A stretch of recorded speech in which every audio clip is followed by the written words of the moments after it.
والصلاة والسلام على سيد الرسل وخاتم الأنبياء اللهم صل على روضة وأئمة الكبرياء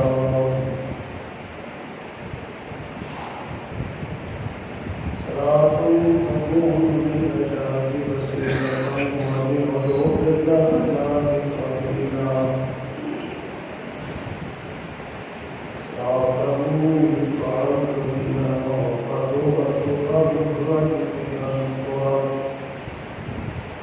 اللهم صل على سيدنا ومولانا محمد وآله وسلم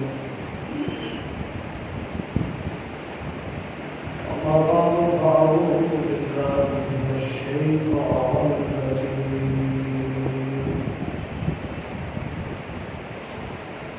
بسم الله الرحمن الرحيم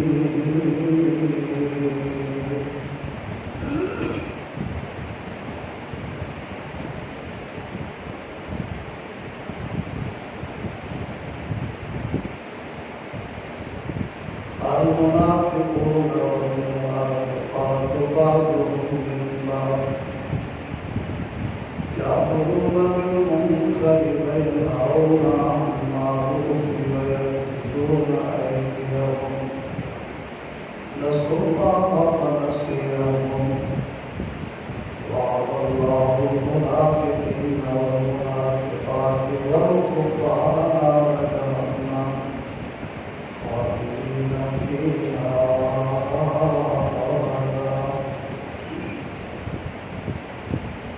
قال الله تعالى في القرآن المجيد والفرقان الحميد في مقام آخر والمؤمنون والمؤمنات بعضهم من بعض يأمرون بالمعروف وينهون عن المنكر أعوذ بالله وصدق الله مولانا العظيم وصدق رسوله النبي الكريم ونحن على ذلك من الشاهدين والشاكرين والحمد لله رب العالمين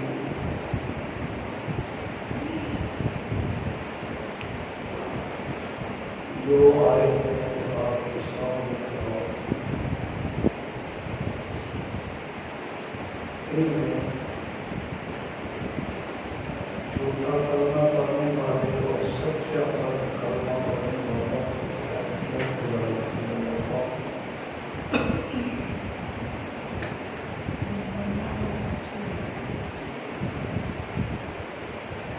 کہ حضور صلی اللہ علیہ وسلم صاف معاف کرنے والے مخلص لوگوں میں کچھ منافق نہیں تھے اور وہ دعویدار تھے کہ ہم مومن ہیں رب تعالیٰ نے فرمایا کہ یہ منافقین ہیں میرے بابو ان کی نشانیاں یہ ہیں کہ ہمیشہ یہ برائی کا حکم دیتے ہیں اللہ کے راستے سے یأمرون بالمنکر وینہون عن المعروف ناچنے گانے کا حکم دیتے ہیں اور وینہون عن المعروف نماز پڑھنے سے روزہ رکھنے سے منع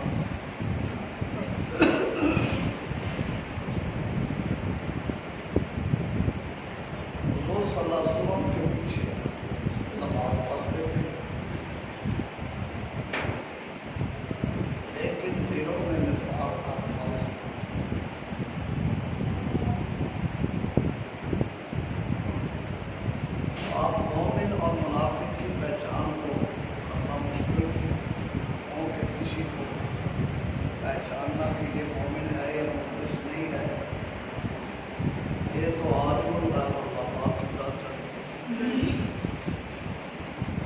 لیکن وہ صفوں میں آ کر حضور صلی اللہ علیہ وسلم کو پیچھے کھڑے ہوئے. ان کا جو ہیڈ تھا، نمبردار علاقے کا، منافقین کا چیئرمین، رئیس المنافقین، یہ ابن ربیع تھا. حضور صلی اللہ علیہ وسلم جب جمعہ کا خطبہ دیتے فارغ ہوتے بات کر کے تو یہ خود نبی کے بعد کھڑا ہوتا اور کہتا کہ دیکھو یہ ہمارے سچے نبی ہیں، ہمیں ان کی اطاعت کرنی چاہیے، ان کے اوپر ایمان رکھنا چاہیے. سیدنا فاروق اعظم رضی اللہ تعالی عنہ عرض کرنے لگے آقا آپ بھی جانتے ہیں، میں بھی جانتا ہوں، رب نے بتایا ہے کہ یہ سب سے بڑا رئیس المنافقین میں سے سب سے بڑا سردار ہے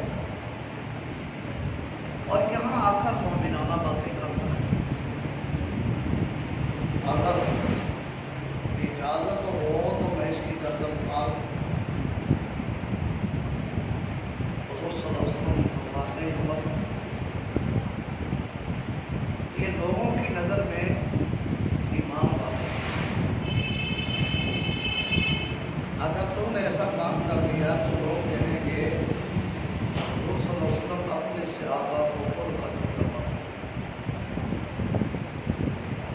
اس لیے یہ کام نہ کرو. تو ان کا معاملہ کیا ہوگا؟ تو رب نے فرمایا یا ایھا النبی جاہد الکفار، کافروں کے ساتھ تو جہاد کرو، والمنافقین اغلظ علیہم، اور منافقوں کے اوپر سختی کرو دلائل کے لحاظ سے، سخت لہجہ اختیار. ومأواہم جہنم، ان کا ٹھکانہ جہنم ہے. تو یہ نبی علیہ السلام کے دور سے میں تھے اور اس وقت سے یہ چل رہے ہیں، یہ کوئی نئی بات نہیں ہے. بظاہر کلمہ پڑھیں گے لیکن اندر کلمہ نہیں ہوگا ان کے طرف. یہ اور کافروں سے زیادہ سخت کافر اور نقصان دہ ہوتے. تو کھلا کافر تو اپنے آپ کو مسلمان نہیں کہتا، یہ کافر ہونے کے باوجود اپنے آپ کو مسلمان منوانے پر مصر ہے. نبی کے دین کو بھی نہیں مانے، نبی کا آیا ہوا قرآن بھی نہ مانے، نبی کے صحابہ کی عظمت کو بھی نہ مانے، اور پھر وہ کہیں گے ہم بھی ایمان والے ہیں. آپ نے فرمایا میرے بابو یہ جھوٹے لوگ ہیں، یہ کلمہ پڑھتے ہیں. اذا جاءک المنافقون قالوا نشهد انک لرسول اللہ، جب یہ لوگ آپ کے پاس آتے ہیں تو کہتے ہیں ہم گواہی دیتے ہیں اللہ پاک کہ آپ اللہ کے رسول ہیں. واللہ یعلم انک لرسول، اور آپ فرماتے ہیں میں جانتا ہوں اس بات کو، اللہ پاک جانتا ہے کہ اللہ کے رسول ہیں. واللہ یشہد ان المنافقین لکاذبون، لیکن میں ان کے بارے میں گواہی دیتا ہوں کہ یہ جھوٹے ہیں، کلمہ پڑھنے میں جھوٹے ہیں، دل سے ایمان لے کر نہیں آئے.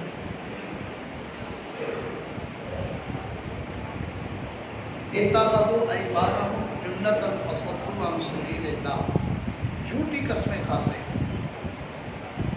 یہ، اور جھوٹی قسمیں کھا کر مسلمانوں کو یقین دلاتے ہیں کہ ہم پکے مومن ہیں،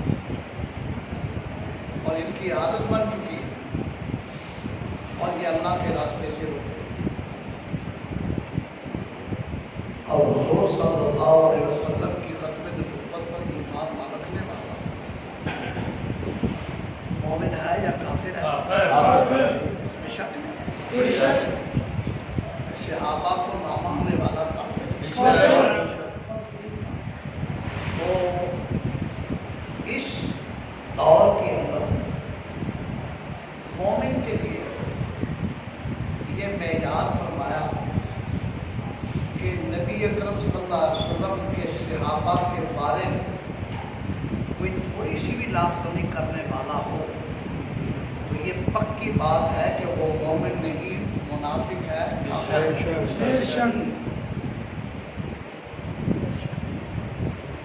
لہذا کبھی ان کی حالت سے دیکھ کر دھوکے میں مبتلا نہ ہو۔ اور پھر یہ ہے کہ عام گنہگار جو مسلمان ہوتا ہے اللہ پاک اس کو توبہ کی توفیق دے دیتے ہیں، لیکن یہ کفر کو ایمان سمجھتا ہے، اللہ پاک ایسے آدمی کو ہدایت نہیں دے سکتا۔ کفر کو ایمان بنانا یہ بذات خود کفر بلکہ ڈبل کفر ہے۔ تو حق جل شانہ من والوں نے فرمایا کہ ان کی نشانی یہ ہے کہ یہ ہمیشہ برائی کا حکم دیتے ہیں، نیکی سے روکتے ہیں۔ سینما کو آباد کرو، ناچو کودو گاؤ، آزادی ہے، لیکن جب یہ نماز کی طرف متوجہ ہوتا ہے یہ مومن آدمی تو منافق کے دل میں ایک بغض کی لہر دوڑ جاتی ہے اور اس کی تعداد کو یہ برداشت نہیں کر سکتا۔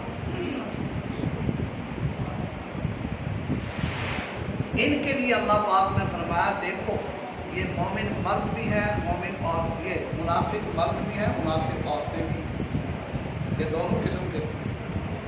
مردوں میں بھی منافق تھے اور عورتوں میں بھی منافقات تھی، ان کی ہم نوا تھی۔ تو نبی اکرم صلی اللہ علیہ وسلم نے ان کے قتل کرنے کا حکم نہیں دیا کہ ان کو رب تعالیٰ خود ہی گرفت فرمائے۔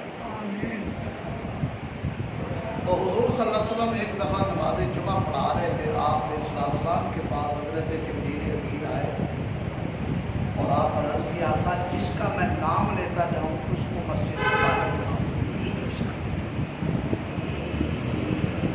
تو حضرت جبریل امین نام بتاتے گئے کہ فلاں ابن فلاں کھڑا ہو جائے مسجد سے باہر چلا جائے، فلاں ابن فلاں کھڑا ہو جائے مسجد سے باہر چلا جائے۔ یہ کرتے کرتے 400 کے قریب لوگ تھے جو مسجد سے نبی سے باہر نکال۔ اور پھر جبریل امین نے آ کر بتایا کہ میرے محبوب یہ قطعاً مومن نہیں ہے، یہ پکے کافر اور دیگر کافروں سے زیادہ نقصان ہے۔ کسی صحابی کے بارے میں ادنا درجے کا بغض رکھنا رائی کے دانے کے برابر، سمجھ لو ایک پکا جان۔ ان میں جو پیغمبر اکرم صلی اللہ علیہ وسلم کے صحابہ ہیں ان میں زیادہ تر جو نشانے پاتے حضرت ابو بکر، عمر، عثمان، حضرت امیر پاک، ازواج مطہرات میں حضرت امی عائشہ صدیقہ، حضرت حفصہ، ان کے اوپر کھلا تقرر ہوتا ہے، لیکن باوجود یہ اپنے آپ کو مسلمان ظاہر کرتے ہیں۔ رب نے فرمایا صحابہ کو نہ ماننے والا پکا بے ایمان اور پکا کافر ہے، اسلام کے ساتھ کوئی تعلق نہیں۔ نبی علیہ السلام نے فرمایا کہ میرے صحابہ نے جو میرا دفاع کیا ہے اپنے جانوں کو نذرانہ دے کر، اپنی بیویوں کو بیوہ کرا کر، بچوں کو یتیم کرا کر، ایسے وفادار کائنات میں کسی پیغمبر کو حضرت آدم علیہ السلام سے لے کر عیسیٰ علیہ السلام تک ایسے جانبدار صحابہ نہیں ملے ایسے نبی اکرم صلی اللہ علیہ وسلم کے صحابہ کا۔ ان کے بارے میں اولئک هم الصادقون، یہ سب سے بڑے سچے کائنات ہیں۔ اولئک هم المتقون، یہ سب سے بڑے متقی ہیں۔